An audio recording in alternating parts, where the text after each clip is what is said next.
Hello everyone. Another topic from oncogenesis, and that is oncogenic viruses. So in this lecture we will be talking about the oncogenic viruses. Oncogenic viruses means obviously the virus that may cause cancer. Those viruses are known as oncogenic viruses. We know that viruses are caused by different agents. There are some physical agents, some chemical agents, and some biological agents too.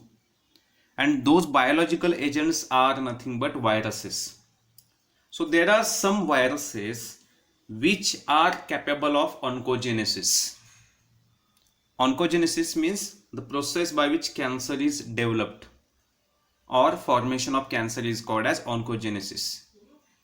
And the viruses which are responsible for oncogenesis are called as oncogenic viruses. Now there are a large number of viruses which can be able to transform culture cells. Means in a laboratory, if suppose we have an tissue culture or cell culture, and in that if we add oncogenic viruses, then those oncogenic viruses can transform normal cell into cancerous cell. So these oncogenic viruses, they are capable of transforming the cultured cells in the laboratory conditions, that is in vitro. And such viruses are known as oncogenic viruses.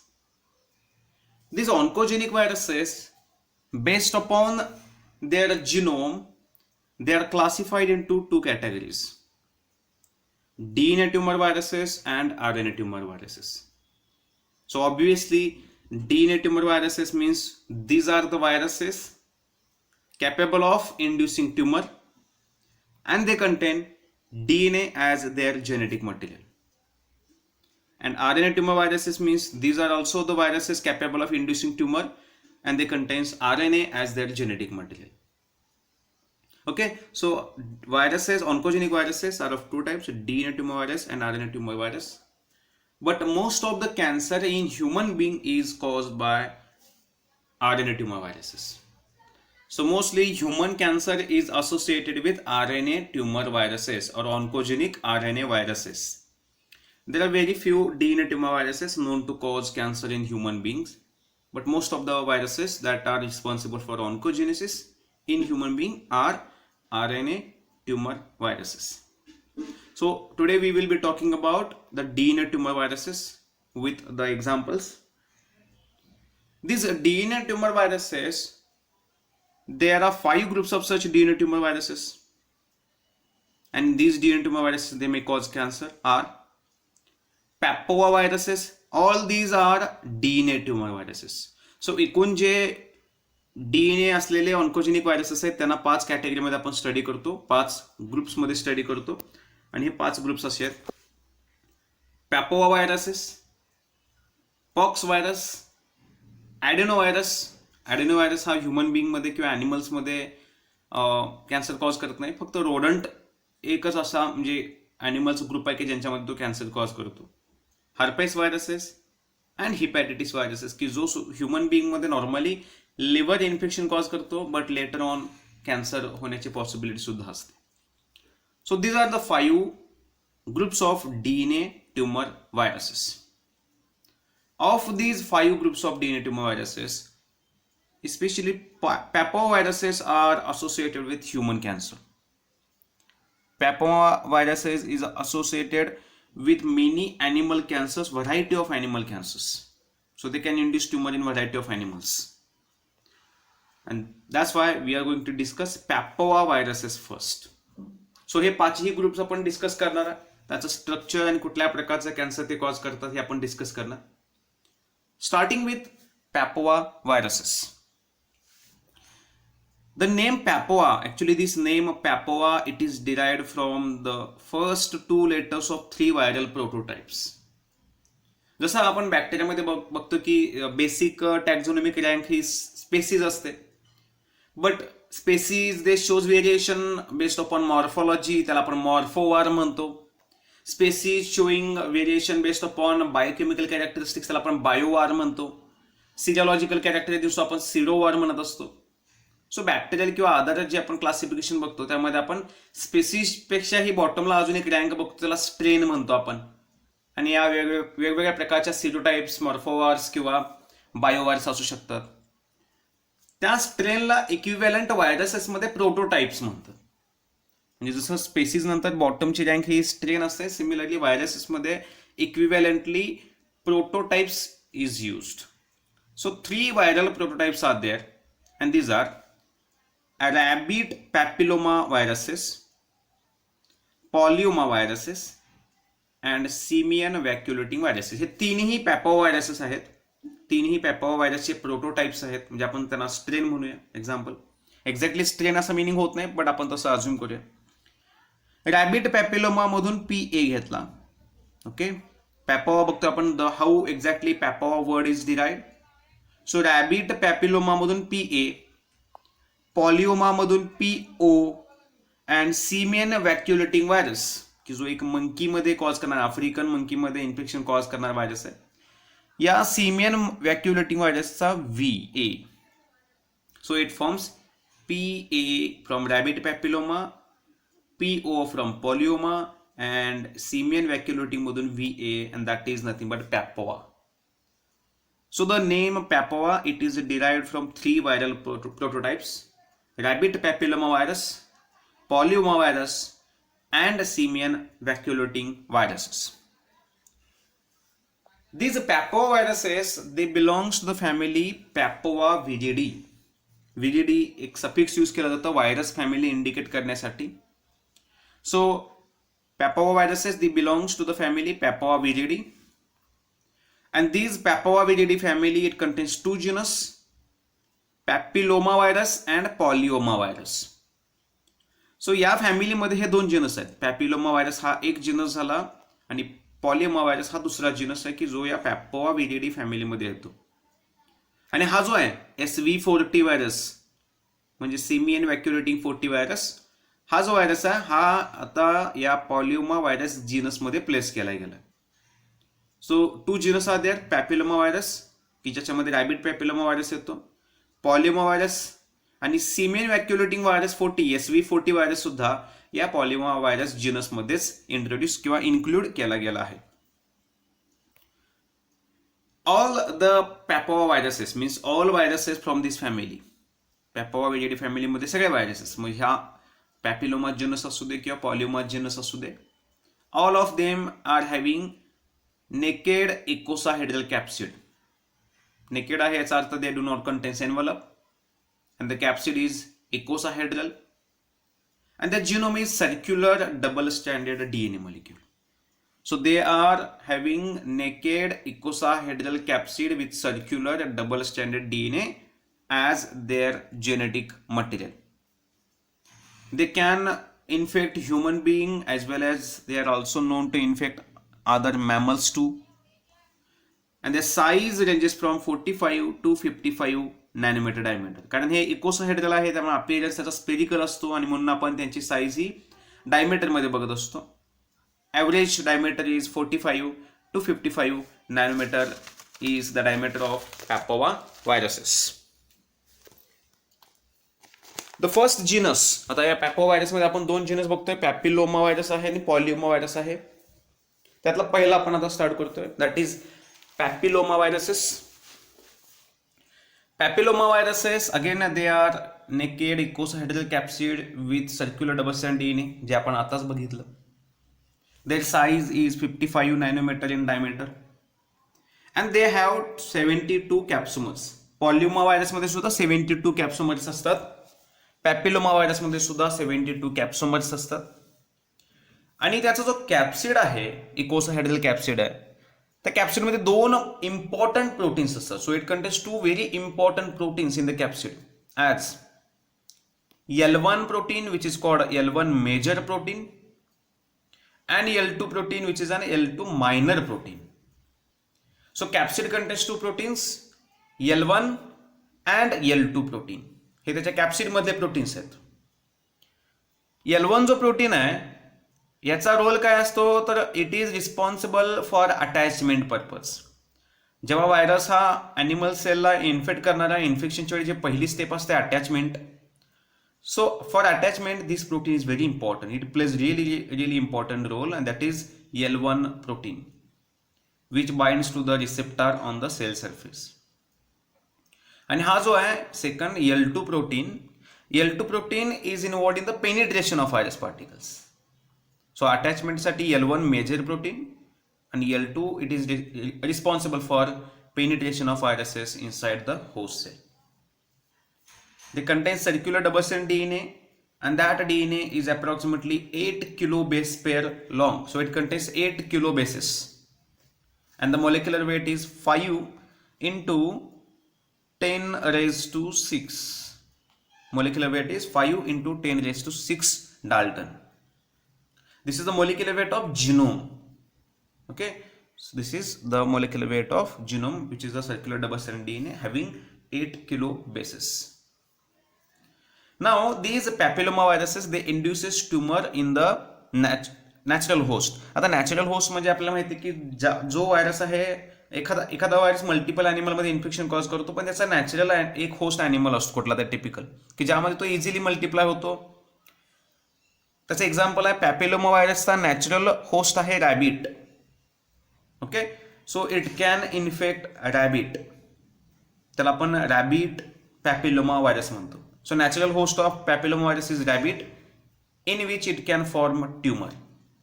Mostly ही tumour benign असते, but it is capable of converting in to malignant. More than 100 types of human papilloma viruses observe. म्हणजे human बिईंगमध्ये infection cause करणारे असे more than 100 types of human papilloma viruses are observed, but very few of them are capable of forming tumor. Especially the tumor म्हणजे काय form करतात, तर they are responsible for forming warts. कुठली tumour form करतात, ज्याला आपण warts म्हणतो. वॉर्ट्सला मराठीत चामखीळ म्हणतो आपण, चामखीळ. So in human being they can form warts, आणि वॉर्ट ही बिनाइन असते, ती स्प्रेड होत नाही. Okay, so they mostly in human being causes warts. So they are wart causing viruses that can also cause human neoplasm, okay, and natural cancer in animals. Neoplasm म्हणजे tumors. Okay, so they are mostly responsible for wart formation. They are wart causing viruses, but they can convert those warts into cancerous tumors. So natural cancer सुद्धा human being मध्ये cause करतात, पण हे याची possibility खूप कमी असते. Mostly ते वॉर्ट्स फॉर्म करतात. Increase in number of warts on the body can be an indicator of the infection by papilloma viruses. आणि लक्षात ठेवा की पॅपिलोमा व्हायरस हा कॅन्सर सुद्धा कॉज करू शकतो. सो ही गोष्ट लक्षात ठेवण्यासारखी की जर एखाद्या पर्सन किंवा इंडिव्हिज्युअलच्या बॉडीमध्ये वॉर्ट्सचा नंबर वाढत गेला, तर तिथं पॅपिलोमा व्हायरसचं इन्फेक्शन असण्याची शक्यता आहे. आणि आपण आताच जे डिस्कस केलं की papilloma viruses they may cause natural cancer in animals.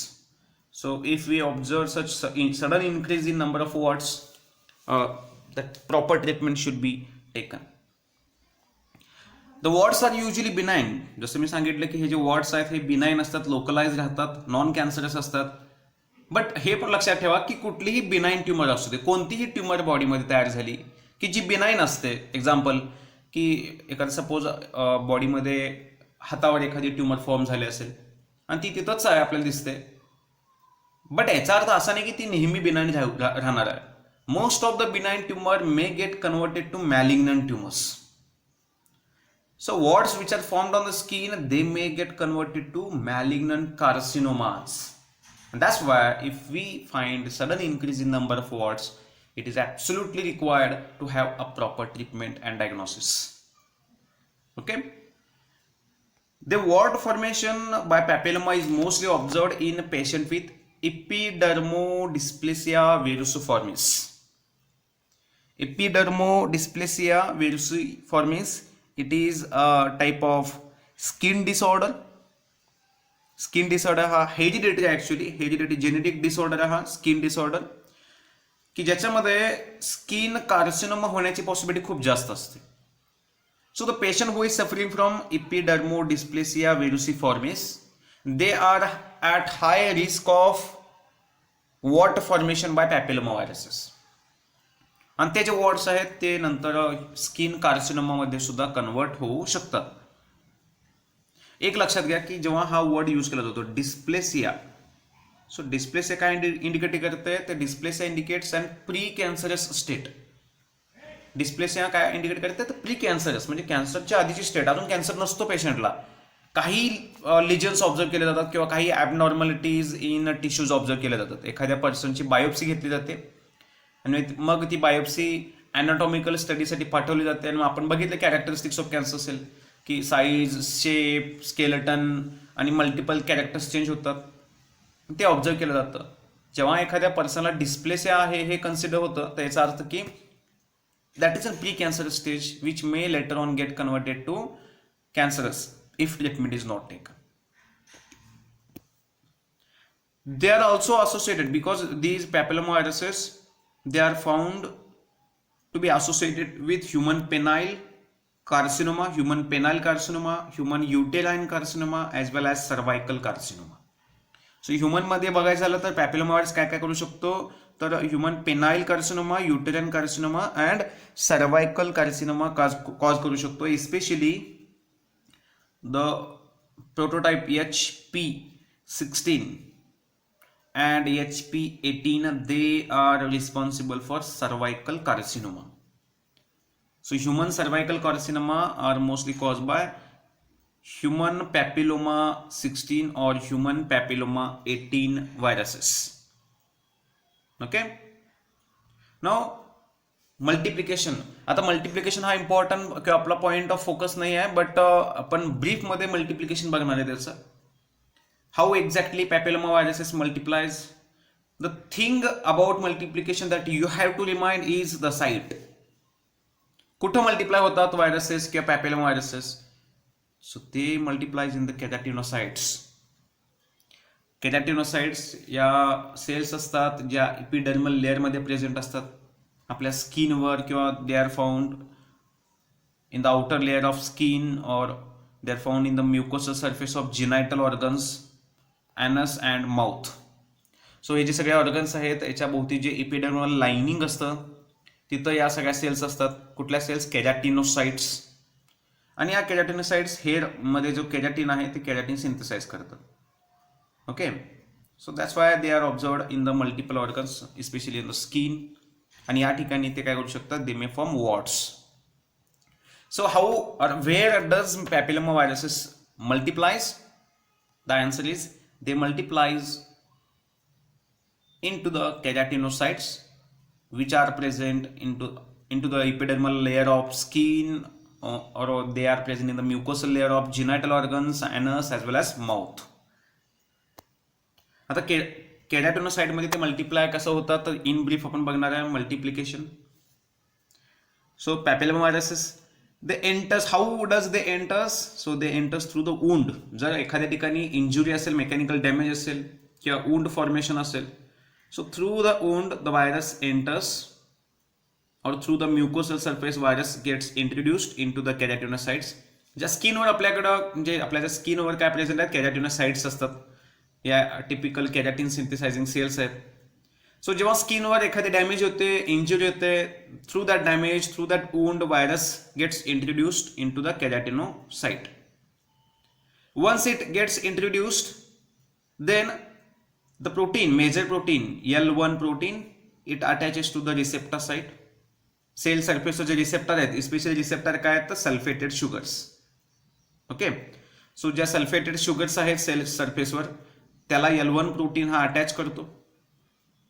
Attach केल्यानंतर व्हायरस आत इंट्रोड्यूस होतो बाय रिसेप्टर मेडिएटेड एंडोसायटोसिस. आपण बघितलं ॲडेनोव्हायरसमध्ये, ॲडेनोव्हायरस सुद्धा एंडोसायटोसिस मेकॅनिझमने एंटर होतो.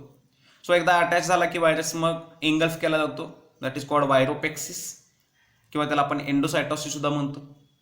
So by endocytosis viruses gets introduced. But introduce होण्यासाठी सेल मेम्ब्रेन सुद्धा आहे. सेल मेम्ब्रेनला डिसरप्ट किंवा रप्चर करण्यासाठी L2 प्रोटीन रिस्पॉन्सिबल असतो. So L2 protein disrupt the cell membrane. तर बघा, L1 प्रोटीन हा सेल सरफेसला अटॅच करतो. अटॅच केल्यानंतर मग एंडोसायटोसिस होतं आणि मग मेम्ब्रेन मधले जे लिपिड आहे त्यांना डिझॉल्व्ह करून मेम्ब्रेन डिसरप्ट करण्याचं काम हा L2 प्रोटीन करतो. आणि मग फायनली व्हायरस जो आहे तो व्हायरस आता सेलमध्ये इंट्रोड्यूस होतो. म्हणजे एकूणच कसं आहे तर suppose this is a cell surface आणि हा जो व्हायरस आहे हा व्हायरस सपोज इथं आलेला आहे. तर पहिल्यांदा L1 प्रोटीन हा सेल सरफेसला इथं बाइंड करतो आणि बाइंड केल्यानंतर मग काय होतं, बाइंड केल्यानंतर मग तो जो व्हायरस पार्टिकल आहे त्या व्हायरस पार्टिकलला इंगल्फ केला जातो. सो हा जो व्हायरस आहे हा मी इथं दाखवत होता तो अशा प्रकारे एंडोसायटोसिस होतो आणि फायनली व्हायरस पार्टिकल हा इंट्रोड्यूस होतो. या मेम्ब्रेनला रप्चर करण्याचं काम इथं कोण करतो, L2 प्रोटीन करतो. फायनली व्हायरस आला, इथं बघा हा व्हायरस आहे आणि व्हायरसच्या भोवती मेम्ब्रेनचं कव्हरिंग फॉर्म झालेलं आहे. ओके, ज्याला आपण वेसिकल म्हणतो आणि यालाच आपण एंडोझोम सुद्धा म्हणतो. ओके, सो एंडोझोम फॉर्म झाले exactly same to that of adenoviruses जे आपण ॲडेनोव्हायरसच्या बाबतीत स्टडी केलं होतं. आता जो एंडोझोम फॉर्म झालेला आहे that endosome is ruptured by again L2 protein. L2 protein काय करतो, जो एंडोझोम फॉर्म झाला त्या एंडोझोमला रप्चर करतो. So L2 protein disrupts the endosome. Okay, then uncoating of virus particle, जो त्याचा कॅप्सिड आहे that capsid is removed in to the cytoplasm आणि अनकोटिंग झाल्यानंतर जो DNA फ्री झाला that DNA is transported to the nucleus by L2 protein. So L2 protein काय करतो की सेल मेम्ब्रेन रप्चर करतो, एंडोझोमचं मेम्ब्रेन सुद्धा रप्चर करतो आणि फायनली जेव्हा व्हायरस आत एंटर झालेला आहे, अनकोटिंग झालं, अनकोटिंग नंतर जेव्हा DNA फ्री झाला that DNA is transported to the nucleus by the same L2 protein. एकदा हा L2 प्रोटीनने DNA जेव्हा ट्रान्सपोर्ट केलाय, आता DNA कुठे गेला बघा, न्यूक्लियसमध्ये गेला.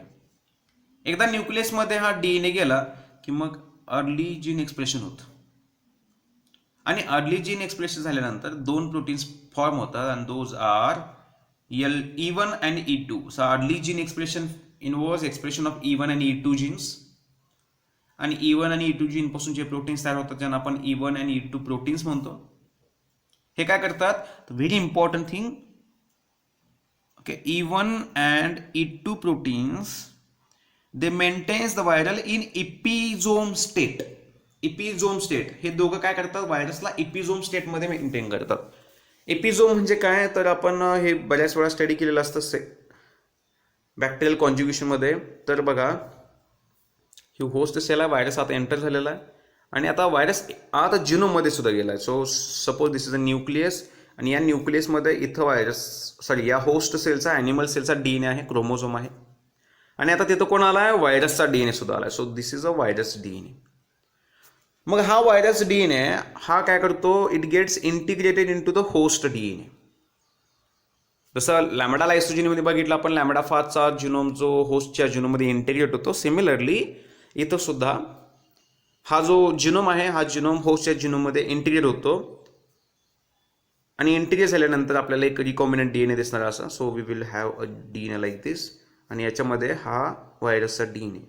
सो अशा प्रकारे जो DNA व्हायरसचा DNA आता होस्टच्या DNAमध्ये इंट्रोड्यूस झाला, या स्टेटला इपिझोम पण म्हटलं जातं. इपिझोम मोस्टली कॉन्ज्युगेशनमध्ये हा वर्ड यूज केला जातो.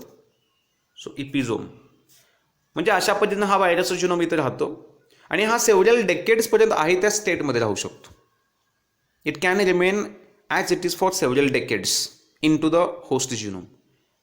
आणि मग जेव्हा होस्टच्या जिनोमचं रिप्लिकेशन होईल, ट्रान्सक्रिप्शन होईल, एक्सप्रेशन होईल, तेव्हा या व्हायरसच्या जीनचं सुद्धा एक्सप्रेशन होणार आहे आणि मग त्यातून काही जे कॅन्सर कॉजिंग जीन्स आहेत ते एक्सप्रेस होऊन मग त्याच्यापासून ट्युमर फॉर्मेशन होऊ शकते. So this E1 and E2 proteins they maintains the viral DNA in a episomal state and they can replicate for several decades. Then आता जेव्हा after certain induction, okay, the development of papillomavirus induced cancer typical occurs over the course of many years. कारण जोपर्यंत virus त्या स्टेटमध्ये आहे, एपिझोम स्टेटमध्ये, तोपर्यंत cancer म्हणजे ट्युमर फॉर्मेशन होत राहणार आहे. But suddenly then virus gets released out of the host genome, detach होतो. डिटॅच झाल्यानंतर एक्सप्रेशन ऑफ लेट प्रोटीन्स होतं. लेट प्रोटीन्समध्ये L1 आणि L2, L1 मेजर आणि L2 मायनर प्रोटीन्स आहेत, यांचं एक्सप्रेशन होतं. आता अर्ली जीनमध्ये सुद्धा E6 आणि E7 सुद्धा प्रोटीन्स, म्हणजे अर्ली जीनमध्ये E1 आणि E2 पण आहेत. आणि E1 आणि E2 काय करतात तर आपल्याला माहिती आहे की हे व्हायरसचा जिनोम होस्टच्या जिनोममध्ये इंट्रोड्यूस करतात, एपिझोमल स्टेटमध्ये मेंटेन करतात. पण अर्ली स्टेटमध्ये E6 आणि E7 सुद्धा इन्व्हॉल्ड आहेत. And these E6 and E7 they plays important role in maintaining the cell division. म्हणजे सेलची ग्रोथ कंटिन्यू होऊ देतात. जोपर्यंत व्हायरस त्या इपिझोम स्टेटमध्ये आहे तोपर्यंत त्या सेलची ग्रोथ ही सेल डिव्हिजन कंटिन्यू होऊ देतात. म्हणजे नॉर्मली आपल्याला माहिती आहे की सेल 50 ते 100 वेळा डिवाइड होते, नंतर सेलची सुसाईड ॲपोप्टोसिस होतं. पण या सेल्स काय करतात, हे कॅन्सर काय करतात, सॉरी हे जे व्हायरसेस आहेत एस्पेशली E6 आणि E7 काय करतात, दे प्रमोट्स द सेल ग्रोथ. आणि ते प्रमोट करताना ते काय करतात, दे suppresses these genes or these gene products, they suppresses, they do not activate but they suppress the tumor suppressor proteins. जे ट्यूमरला सप्रेस करणारे प्रोटीन्स आहेत हे P53 अँड रेटिनोब्लास्टोमा. P53 आणि रेटिनोब्लास्टोमा हे काय करतात की जेव्हा सेल 50 वेळा डिवाइड होते त्याच्यानंतर सेल डिव्हिजन स्टॉप करतात, म्हणून त्यांना, कारण ते ट्यूमर फॉर्मेशन होऊ देत नाहीत म्हणून त्यांना ट्यूमर सप्रेसर जीन्स म्हटलं जातं. मग हे E6 आणि E7 काय करतात, या जीन्सनाच सप्रेस करतात आणि त्यामुळे काय होते की cell divides, redivides and produces tumour. Finally virus assembly occurs in the nucleus and virus gets out of the host cell. बाहेर व्हायरस पडताना जे मेकॅनिझम यूज केलं जातं that is nothing but desquamation. Desquamation म्हणजे आपल्या जे स्किनवरचे डेड सेल्स रिमूव्ह होतात, ही process सगळ्यांना माहिती आहे. Dead cells they are removed and that is called as desquamation. स्किनवरचा लेअर निघून जात असतो आणि त्याच प्रोसेसने व्हायरस काय करतो, बाहेर पडतो. तर अशा पद्धतीनं हे जे व्हायरसेस आहेत papilloma viruses they मल्टिप्लाइज. Papilloma viruses मल्टिप्लाइज in the keratinocytes आणि हे सगळं मेकॅनिझम त्याचं आहे. मेकॅनिझम कुठेही विचारत नाहीत, माहिती असावं फक्त जीन्स लक्षात ठेवा. पॉलिमा व्हायरसेस सेकंड जीनस, पहिला पॅपिलोमा झाला, नंतर पॉलिओमा व्हायरसेस. पॉलिओमा जर आपण हा वर्ड स्प्लिट केला तर आपल्याला दिसेल पॉली मीन्स मिनी और multiple and oma means tumour. So multiple tumour forming virus is called as polyoma virus.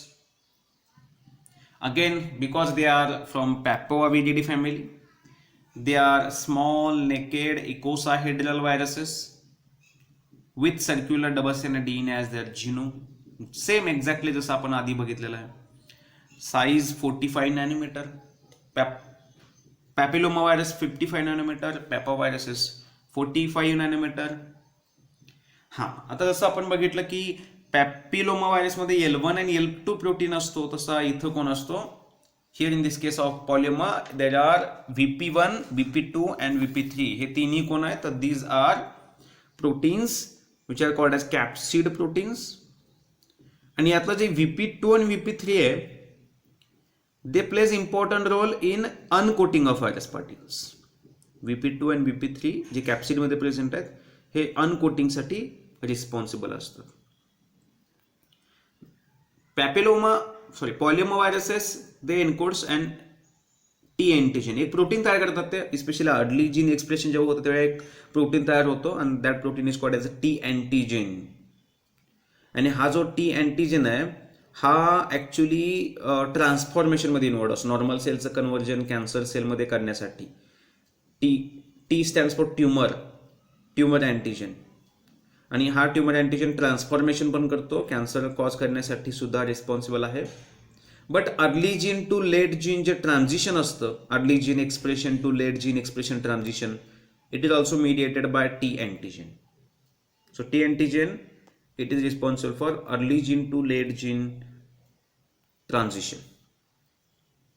They contain circular double-stranded DNA having 5 kilo base pairs and molecular weight is 3 into 10 raised to 6. Molecular weight is 3 into 10 raised to 6.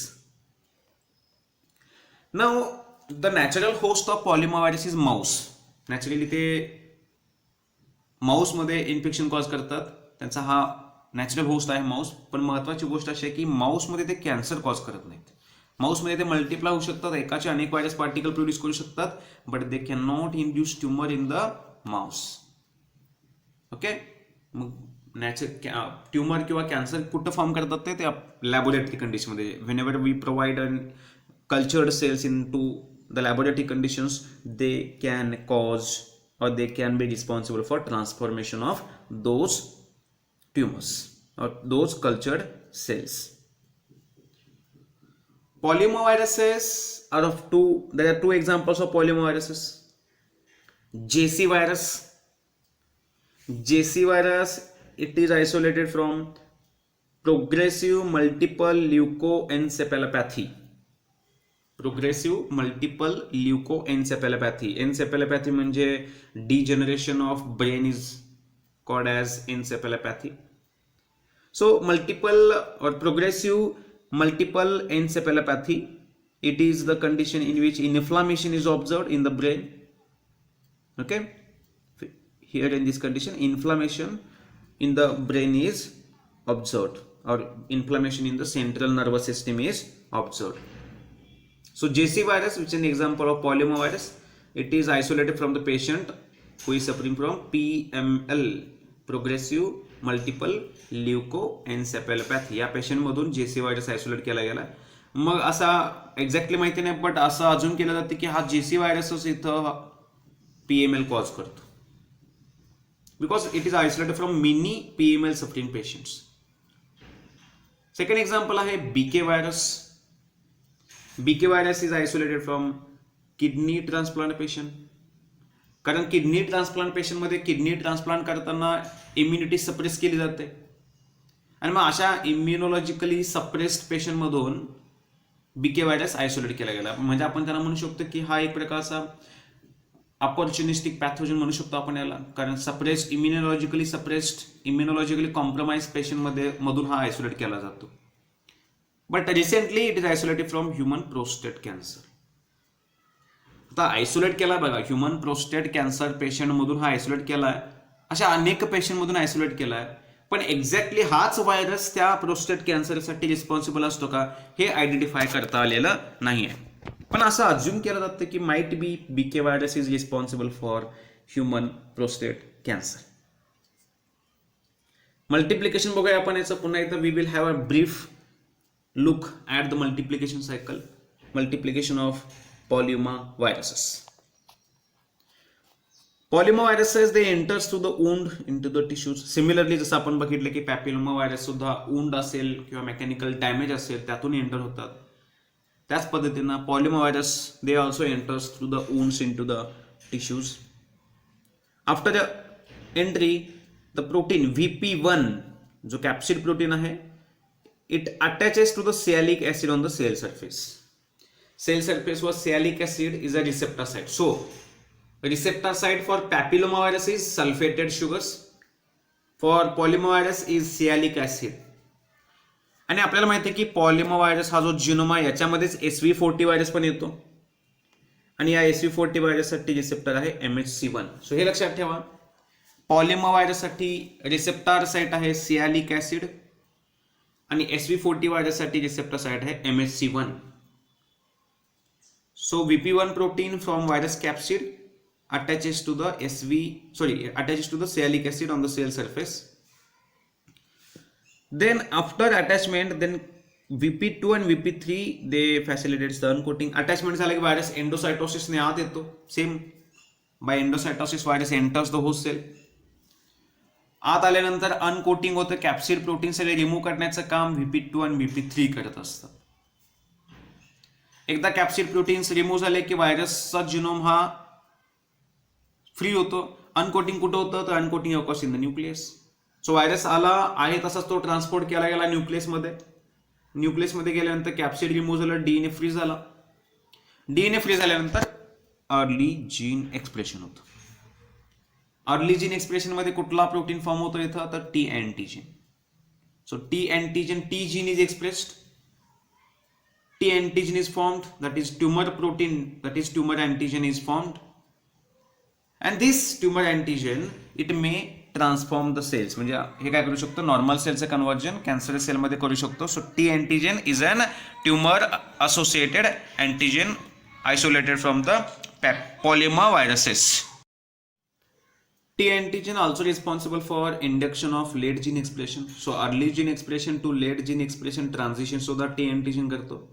And the same T antigen it is also involved in suppression of P53 genes. कारण P53 gene आपल्याला माहिती आहे की हा tumour suppressor gene आहे, tumour formation करू देत नाही, म्हणून P53 जीनचं एक्सप्रेशन सुद्धा स्टॉप करण्याचं काम हा टी अँटीजन करत असतो. सो टी अँटीजन हा ट्रान्सफॉर्मेशन करणारा अँटीजन आहे. Early gene to late gene transition करतो as well as suppresses the P53 gene. आणि P53 जीन सप्रेस झाला की cell divides indefinitely. Then DNA replication occurs, bidirectional मोडने रिप्लिकेशन होतं. लेट जीन एक्सप्रेशन होतं. लेट जीन एक्सप्रेशनमध्ये VP1, VP2 आणि VP3 हे 3 कॅप्सिड प्रोटीन्स तयार होतात.